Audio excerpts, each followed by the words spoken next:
Fish amino acid, ಮೀನಿನ amino ಆಮ್ಲಗಳು. ಇದು ಒಂದು ಮೀನಿನಿಂದ ತಯಾರು ಮಾಡಿದ ಸಾವಯವ ಗೊಬ್ಬರವಾಗಿದೆ. ಇದು ಮೂಲತಃ ದ್ರಾವಣದ ರೂಪದಲ್ಲಿ ಇರುತ್ತದೆ. ಈ ಫಿಶ್ ಅಮಿನೋ ಆ್ಯಸಿಡ್ಗಳು ಇದರಲ್ಲಿ ವಿಟಮಿನ್ಗಳು ಹಾಗೂ ಸಸ್ಯಗಳಿಗೆ ಬೇಕಾಗುವ ಪೋಷಕಾಂಶಗಳು ಹಾಗೂ ಸಾವಯವ ಪದಾರ್ಥಗಳು ಇರುತ್ತವೆ. ಈ ಫಿಶ್ ಅಮಿನೋ ಆ್ಯಸಿಡ್ಗಳು ಸಸ್ಯಗಳ ಬೆಳವಣಿಗೆಗೆ ಹಾಗೂ ಮಣ್ಣಿನ ಸುಧಾರಣೆಗೆ ಪ್ರಯೋಜನಕಾರಿಯಾಗಿದೆ. ಹೀಗಾಗಿ ಇವುಗಳ ಉಪಯೋಗವನ್ನು ಕೃಷಿಯಲ್ಲೇ ಹೆಚ್ಚಾಗಿ ಮಾಡುತ್ತಾರೆ. ಟ್ರೆಡಿಷನಲ್ ಆಗಿ ನೋಡುವುದಾದರೆ ಫಿಶ್ ಅಮಿನೋ ಆ್ಯಸಿಡ್ಸು ಇದು ಕೊರಿಯಾ ಅಥವಾ ಜಪಾನ್ನಿಂದ ಬಂದಿರುವುದು ಆಗಿದೆ ಅಂತ ಹೇಳಬಹುದು. ಕೊರಿಯಾದಲ್ಲಿ ಇದನ್ನು ಜಾಸ್ತಿಯಾಗಿ ಉಪಯೋಗಿಸುತ್ತಾರೆ. ಇತ್ತೀಚಲಾಗಿ ಫಿಶ್ ಅಮಿನೋ ಆ್ಯಸಿಡ್ಸನ್ನು ಭಾರತದಲ್ಲಿಯೂ ರೈತರು ಉಪಯೋಗಿಸುತ್ತಿದ್ದಾರೆ. ಅದನ್ನು ಹೇಗೆ ತಯಾರಿಸುವುದು ಎಂದು ಆಮೇಲೆ ನೋಡೋಣ. ಅದಕ್ಕಿಂತ ಮೊದಲು ಫಿಶ್ ಅಮಿನೋ ಆ್ಯಸಿಡ್ಗಳ ಪ್ರಯೋಜನಗಳೇನು ಎಂದು ನೋಡೋಣ. ಫಿಶ್ ಅಮಿನೋ ಆ್ಯಸಿಡ್ಗಳನ್ನು ನಾವು ಕೃಷಿಯಲ್ಲಿ ಉಪಯೋಗಿಸೋದ್ರಿಂದ ಸಸ್ಯಗಳ ಬೆಳವಣಿಗೆ ಮತ್ತು ಇಳುವರಿ ಹೆಚ್ಚಾಗುತ್ತದೆ. ಏಕೆಂದರೆ ಫಿಶ್ ಅಮಿನೋ ಆ್ಯಸಿಡ್ನಲ್ಲಿ ಸಾರಜನಕ, ರಂಜಕ, ಪೊಟ್ಯಾಷಿಯಂ ಇತ್ಯಾದಿಯಾಗಿ ಇತರ ಪೋಷಕಾಂಶಗಳು ಇರುತ್ತವೆ. ಅವು ಸಸ್ಯಗಳಿಗೆ ಬೇಗನೆ ಒದಗುವುದರ ಮೂಲಕ ದ್ಯುತಿ ಸಂಶ್ಲೇಷಣೆ ಹಾಗೂ ಬೇರಿನ ಬೆಳವಣಿಗೆ ಹೆಚ್ಚಾಗಿ ಅದು ಹೆಚ್ಚಿನ ಇಳುವರಿಗೆ ಕಾರಣವಾಗುತ್ತದೆ. ಎರಡನೇ ಉಪಯೋಗವೆಂದರೆ ಫಿಶ್ ಅಮಿನೋ ಆ್ಯಸಿಡ್ಸು ಸೂಕ್ಷ್ಮಜೀವಿಗಳ ಚಟುವಟಿಕೆಯನ್ನು ಮಣ್ಣಿನಲ್ಲಿ ಹೆಚ್ಚು ಮಾಡುತ್ತದೆ. ಏಕೆಂದರೆ ಅದರಲ್ಲಿ ಸಾವಯವ ಅಂಶ ಚೆನ್ನಾಗಿರುತ್ತದೆ. ಇದರಿಂದ ಇದು ಮಣ್ಣಿನ ರಚನೆ, ನೀರನ್ನು ಹಿಡಿದಿಟ್ಟುಕೊಳ್ಳುವ ಸಾಮರ್ಥ್ಯ ಇತ್ಯಾದಿ ಹೆಚ್ಚಾಗುತ್ತದೆ. ಇನ್ನು ಮೂರನೇ ಉಪಯೋಗವೆಂದರೆ ಫಿಶ್ ಅಮಿನೋ ಆ್ಯಸಿಡನ್ನು ಉಪಯೋಗಿಸುವುದರಿಂದ ಸಸ್ಯಗಳ ಮೇಲೆ ಬರುವ ಒತ್ತಡ, ಅಂದರೆ ಬರ ಬರುವುದು, ನೀರು ಕಡಿಮೆ ಇರುವುದು, ತುಂಬ ಬಿಸಿಲು ಅಥವಾ ರೋಗಗಳು ಮುಂತಾದವುಗಳನ್ನು ತಡೆದುಕೊಳ್ಳಲು ಸಸ್ಯಗಳಿಗೆ ಪ್ರಚೋದಿಸುತ್ತದೆ. ಇನ್ನು ನಾಲ್ಕನೆಯ ಉಪಯೋಗವೆಂದರೆ ಹಣ್ಣುಗಳ ಫಲವತ್ತತೆ ಹೆಚ್ಚಾಗುತ್ತದೆ. ಏಕೆಂದರೆ ಫಿಶ್ ಅಮಿನೋ ಆ್ಯಸಿಡ್ಸು ಹಣ್ಣುಗಳಲ್ಲಿ ಸಕ್ಕರೆ ಅಂಶ, ವಿಟಮಿನ್ ಅಂಶ ಅವುಗಳ ಜೀವಿತಾವಧಿಯನ್ನು ಹೆಚ್ಚಿಸುವ ಮೂಲಕ ಹಣ್ಣುಗಳ ಗುಣಮಟ್ಟತೆ ಹೆಚ್ಚಾಗುತ್ತದೆ. ಇನ್ನು ಫಿಶ್ ಅಮಿನೋ ಆ್ಯಸಿಡ್ಗಳನ್ನು ಹೇಗೆ ಉಪಯೋಗಿಸಬಹುದು? ಇವನ್ನು ನಾವು ಡ್ರಿಪ್ ಮುಖಾಂತರ ಅಥವಾ ಡ್ರೆಂಚಿಂಗ್ ಮುಖಾಂತರ ಫಿಶ್ ಅಮಿನೋ ಆ್ಯಸಿಡ್ಸನ್ನು ಕೊಡಬಹುದು. ಎರಡನೆಯದು ಫಿಶ್ ಅಮಿನೋ ಆ್ಯಸಿಡ್ಸನ್ನು ಸ್ಪ್ರೇ ಮುಖಾಂತರವೂ ಕೊಡಬಹುದು. ಮೂರನೆಯದು ಬೀಜ ಸಂಸ್ಕರಣೆ. ಬೀಜಗಳನ್ನು ಬಿತ್ತುವುದಕ್ಕಿಂತ ಮುಂಚೆ ಅವನ್ನು ಫಿಶ್ ಅಮಿನೋ ಆ್ಯಸಿಡಲ್ಲಿ ಸಂಸ್ಕರಣೆ ಮಾಡಿ ಹಾಕಿದರೆ ಬೀಜಗಳ ಮೊಳಕೆ ಒಡೆದು ಚೆನ್ನಾಗಿ ಸಸ್ಯಗಳು ಬೆಳೆಯಲು ಸಹಾಯವಾಗುತ್ತದೆ. ಇನ್ನು ನಾಲ್ಕನೇ ಥರ ನೋಡೋದಾದರೆ ಫಿಶ್ ಅಮಿನೋ ಆ್ಯಸಿಡನ್ನು ಕಾಂಪೋಸ್ಟಲ್ಲಿ ಮಿಕ್ಸ್ ಮಾಡ್ಬೋದು. ಇದರಿಂದ ಕಾಂಪೋಸ್ಟ್ನ ಗುಣಮಟ್ಟತೆ ಹೆಚ್ಚಾಗುತ್ತದೆ. ಜನರಲ್ ಆಗಿ ಸಾಮಾನ್ಯವಾಗಿ ನೋಡುವುದಾದರೆ ಫಿಶ್ ಅಮಿನೋ ಆ್ಯಸಿಡ್ಗಳು ಬಹುಮುಖ ಪ್ರಯೋಜನಕಾರಿಯಾಗಿವೆ ಹಾಗೂ ಇವನ್ನು ತಯಾರಿಸುವ ಖರ್ಚು ಸಹ ಕಡಿಮೆ ಇರುವುದರಿಂದ ರೈತರು ಇವುಗಳನ್ನು ಉಪಯೋಗಿಸುವ ಕಡೆ ದೃಷ್ಟಿ ಹರಿಸಬಹುದು. ಇನ್ನು ಫಿಶ್ ಅಮಿನೋ ಆ್ಯಸಿಡನ್ನು ಹೇಗೆ ತಯಾರಿಸುವುದು ಎಂದು ನೋಡೋಣ. ನಾನು ಫಿಶ್ ಅಮಿನೋ ಆ್ಯಸಿಡನ್ನು ತಯಾರಿಸಿಲ್ಲ. ಅದನ್ನು ನಾನು ಮಾರ್ಕೆಟ್ನಲ್ಲಿ ಪರ್ಚೇಸ್ ಮಾಡಿ ಅದನ್ನು ಡ್ರಿಪ್ ಮುಖಾಂತರ ಕೊಡುತ್ತಿದ್ದೇನೆ. ನಾನು 10 ಲೀಟರನ್ನು ಮಾರ್ಕೆಟಲ್ಲಿ ಪರ್ಚೇಸ್ ಮಾಡಿದ್ದೆ. ಅದನ್ನು ಡ್ರಿಪ್ ಮುಖಾಂತರ 4 ಎಕರೆಗೆ ಕೊಡುತ್ತಿರುವೆ. ಇದು ನಿಮಗೆ ಸ್ವಲ್ಪ ಕಾಸ್ಟ್ಲಿ ಆಗಬಹುದು. ನಾವು ಫಿಶ್ಗಳನ್ನು ಹ್ಯಾಂಡಲ್ ಮಾಡುವುದು, ಅಂದರೆ ಮುಟ್ಟುವುದು, ಅವನ್ನು ಹಾಕುವುದು ಕಷ್ಟವಿಲ್ಲದಿದ್ದರೆ ಅದನ್ನು ನಾವೇ ತಯಾರಿ ಮಾಡಿಕೊಳ್ಬೋದು. ಇದಕ್ಕಾಗಿ ನಾವು ಮೀನುಗಳನ್ನು ಪರ್ಚೇಸ್ ಮಾಡಬೇಕಾಗುತ್ತದೆ. ಮೀನುಗಳು ಚೆನ್ನಾಗಿರುವುದೇ ಬೇಕು ಅಂತ ಏನಿಲ್ಲ. ಈಗ ಮಾರ್ಕೆಟಲ್ಲಿ ಹೋದರೆ ಮೀನಿನ ವೇಸ್ಟ್ ಸಿಕ್ಕರೆ ಅದನ್ನೇ ಪರ್ಚೇಸ್ ಮಾಡಬಹುದು. ಅದರ ಬಗ್ಗೆ ನನಗೆ ಅಷ್ಟೊಂದು ನಾಲೆಜ್ ಇಲ್ಲ. ನಾನು ಎಂದೂ ಫಿಶ್ ಮಾರ್ಕೆಟ್ಗೆ ವಿಸಿಟ್ ಮಾಡಿಲ್ಲ. ಅದು ಹೇಗೆ ಮಾರಾಟ ಮಾಡುತ್ತಾರೆ, ಈ ವೇಸ್ಟ್ ಎಲ್ಲಿ ಸಿಗುತ್ತದೆ ಅಷ್ಟು ಗೊತ್ತಿಲ್ಲ. ಬಟ್ ಜನರಲ್ ಆಗಿ ನೋಡುವುದರೆ ಫಿಶ್ ಮಾರ್ಕೆಟಿಗೆ ಹೋದರೆ ಅಲ್ಲಿ ನಮಗೆ ಕಡಿಮೆ ರೇಟಲ್ಲಿ ಹೋಲ್ ಫಿಶ್ಶೇ ಸಿಗ್ಬೋದು ಅಥವಾ ಫಿಶ್ ವೇಸ್ಟು ಸಿಗಬಹುದು. ಅವುಗಳನ್ನು ತಂದು ಈಗ ನಾವು 10 kg ಅಷ್ಟು ಫಿಶ್ ವೇಸ್ಟನ್ನು ತಂದರೆ 50 ಲೀಟರ್ ನೀರಿನ ಡ್ರಮ್ಮನ್ನು ತೆಗೆದುಕೊಳ್ಳಬೇಕು. ಮ್ಯಾಕ್ಸಿಮಮ್ 1/4 ಫಿಶ್ ಇದ್ದರೆ ಸಾಕು. ಅಂದರೆ 25% ಫಿಶನ್ನು ಹಾಕಿಕೊಳ್ಳಬೇಕು. ಈ 100 ಲೀಟರ್ ಡ್ರಮ್ ಇದ್ದರೆ ಮ್ಯಾಕ್ಸಿಮಮ್ 25 kg ಸಾಕು. 10 ಕೆ ಜಿಯಿಂದ 25 ಕೆ ಜಿ ಫಿಶನ್ನು ಹಾಕಿ ಆ ಡ್ರಮ್ಮಿಗೆ ನೀರನ್ನು ತುಂಬಿಸಿ 1 ಹಿಡಿ ಫಲವತ್ತಾದ ಮಣ್ಣನ್ನು ಅದರಲ್ಲಿ ಸೇರಿಸಿ ಮುಚ್ಚಿಡಬೇಕು. ಅದನ್ನು ಯಾವಾಗಲಾದರೂ ಒಂದು ಸಲ ಅದನ್ನು ಗಾಳಿ ಹೊರಗಡೆ ಹೋಗಲು ಬಿಟ್ಟು ಇದ್ದರೆ ಸಾಕು, ಅಥವಾ ಚೆನ್ನಾಗಿ 4-5 ಪದರಿನ ಬಟ್ಟೆಯನ್ನು ಹಾಕಿ ಮುಚ್ಚಿಟ್ಟರೂ ಆಯಿತು. ಇದನ್ನು ಸ್ವಲ್ಪ ಸ್ಮೆಲ್ ಬರುವ ಚಾನ್ಸ್ ಇರೋದ್ರಿಂದ ಇದನ್ನು ಹೊಲದಲ್ಲಿ ಇಟ್ಟರೆ ಸರಿ. ಹೀಗೆ ಮಾಡುವುದರಿಂದ 3-4 ತಿಂಗಳಲ್ಲಿ ಫಿಶ್ ಅಮಿನೋ ಆ್ಯಸಿಡ್ ರೆಡಿ ಆಗುತ್ತದೆ. ಅದನ್ನು ನಾವು ಸೋಸಿಕೊಂಡು ಡ್ರಿಪ್ ಮುಖಾಂತರ ಅಥವಾ ಸ್ಪ್ರೇ ಮುಖಾಂತರ ನಾವು ಮಣ್ಣಿಗೆ ಕೊಟ್ಟಿಕೊಳ್ಳಬಹುದು. ಇದರ ಖರ್ಚು ಅಷ್ಟೊಂದು ಬರಲಿಕ್ಕಿಲ್ಲ, ಆದರೆ ನನಗೆ ಸ್ವಲ್ಪ ಇದನ್ನು ತಯಾರಿಸುವುದು, ಏಕೆಂದರೆ ಡೆಡ್ ಫಿಶ್ಗಳನ್ನು ಮುಟ್ಟುವುದು ನನಗೆ ಸ್ವಲ್ಪ ತೊಂದರೆ ಅನಿಸಿರುವುದರಿಂದ ಅದನ್ನು ನಾನು ಮಾಡಿಲ್ಲ. ಹೀಗಾಗಿ ನಾನು ಮಾಡಿದ್ದೆ. ಬಟ್ ಅದು ತೊಂದರೆ ಇಲ್ಲ ಅಂತ ಅನಿಸಿದರೆ, ಅಥವಾ ನಿಮ್ಮಲ್ಲಿ ಹೊಲದಲ್ಲಿ ಆಳುಗಳಿದ್ದರೆ, ಅಥವಾ ಫಿಶ್ಗಳನ್ನು ಮುಟ್ಟಿ ಅದರ ಜೊತೆ ಒಡನಾಟವಿದ್ದರೆ ಅಷ್ಟೊಂದು ತೊಂದರೆ ಅಲ್ಲದೆ ಕೆಲಸ. ಅದನ್ನು ತುಂಬ ಕಡಿಮೆ ಖರ್ಚಿನಲ್ಲಿ ರೈತರು ಮಾಡಿಕೊಳ್ಳಬಹುದು. ಬೇಕೆಂದರೆ ಇದನ್ನು ಸ್ವಲ್ಪ ಮಾಡಿ, ಅಂದರೆ ಒಂದು 2-3 ಕೆ ಜಿಯಷ್ಟು ಮಾಡಿ, ಒಂದು 20 ಲೀಟ್ರಿನ ಕ್ಯಾನನ್ನು ತೊಗೊಂಡು 2-3 ಲೀಟರ್ ಅದರಲ್ಲಿ ಫಿಶನ್ನು ಹಾಕಿ, ಫಿಶ್ಗಳನ್ನು ಹೋಲ್ ಫಿಶ್ ತಂದಿದ್ದರೆ ಅದನ್ನು ಕತ್ತರಿಸಿ ಹಾಕಿದರೆ ಉತ್ತಮ. ವೇಸ್ಟ್ ಫಿಶ್ ತಂದಿದ್ದರೆ ಅದು ಆಲ್ರೆಡಿ ಕತ್ತರಿಸಿ ಆಗಿರುತ್ತದೆ, ಹಾಗೆ ಹಾಕಿದರೆ ನಡೆಯುತ್ತದೆ.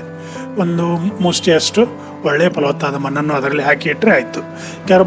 ಟ್ರೆಡಿಷ್ನಲ್ ಆಗಿ ಭಾರತದಲ್ಲಿ ನೋಡುವುದಾದರೆ ಅದಕ್ಕೆ ಬೆಲ್ಲವನ್ನು ಸೇರಿಸುತ್ತಾರೆ. ಬೆಲ್ಲವನ್ನು ಸೇರಿಸಬಹುದು ಅಥವಾ ಸೇರಿಸದೆಯೇ ಹಾಕಬಹುದು. ಬೆಲ್ಲವನ್ನು ಸೇರಿಸದಿದ್ದರೆ ಸ್ವಲ್ಪ ಲೇಟ್ ಆಗಬಹುದು. ಬೆಲ್ಲವನ್ನು ಹಾಕಿದರೆ ಸೂಕ್ಷ್ಮಜೀವಿಗಳ ಬೆಳವಣಿಗೆ ಬೇಗ ಆಗಿ ಬೇಗ ಕೊಳೆಯುವಿಕೆ ಸ್ಟಾರ್ಟ್ ಆಗುತ್ತದೆ. ಸೊ ರೈತರು ಇದನ್ನು ತಯಾರಿಸುವತ್ತ ಗಮನ ಕೊಡಬಹುದು.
requesting you to like, share and subscribe our videos.